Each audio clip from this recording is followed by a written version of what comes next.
So you went out and you got the laptop of your dreams, and you bring it home, and you realise there's no DVI or VGA port for your monitor, and your monitor only supports DVI or VGA.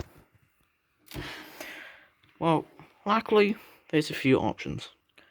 First option is you can go out and upgrade your monitor, get something with HDMI, or you can do what I did. You can go out and get this. This is a HDMI to DVI adapter. Now, you can get an HDMI to VGA adapter, but the VGA one's really expensive, and the DVI one only cost me $15. And honestly, I can't tell the difference from DVI to VGA anyway, so yeah.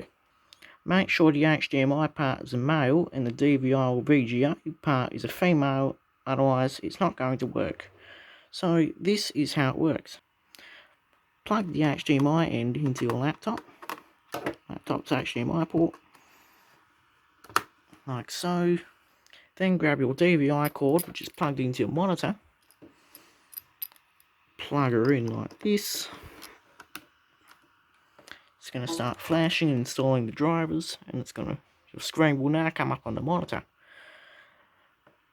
Then you just want to screw the plug in to the adapter like this, and now I'm going to adjust my resolution. As you can see, all the resolutions adjusted, everything works, and that is how you do it. I hope I helped you.